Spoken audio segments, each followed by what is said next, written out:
Pinindot. Ano mo, daddy? Pinindot ko. Pinindot. Pinindot. Pinindot ko. Ano, tutlay na yun.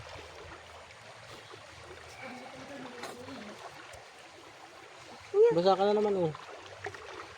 Mapagkalita kami mami mo na yun. Okay lang ito. Ibig sabihin, Chard, doon napatok ang mga bayot mo. Oo. Ay, pamapagbalo tayo. Dali ka na, pamapagbalo tayo. Dala mo yung shirt mo, tara na, hoy. Pamapagbalo na tayo, tara.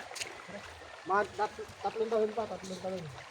Sa akin lalaban pa. Ito, duhat, no? Duhat na, Chard, no? Parang duhat. Yung duhat yung itim-itim na milog. Oo. Meron nun sa Mindoro.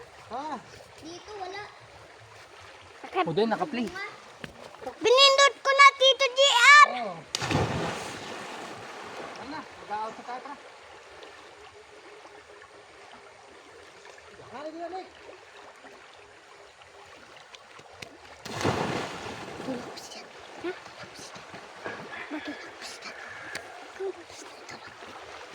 Daddy, sinasabihin ba ako ni Ronik tulakan ko si Chad? Sabi mo na ako.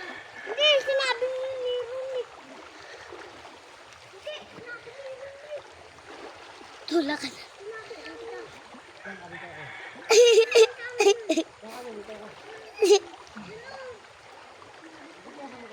Namimigla ako.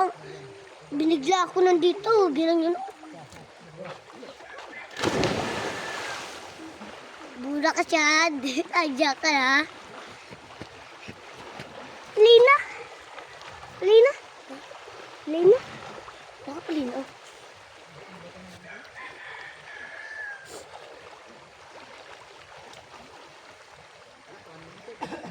Tito Jar. Ba't hindi nabasa yung ano mo, yung buhok? Tito JR. Ba't hindi na ano nga sa'yo? Na ano Nabasa. na nabasa sa buhok mo? Yung balo sa balon namin. Saan? Yung ano, sa balon. Chard, Wala po, Tito Jer.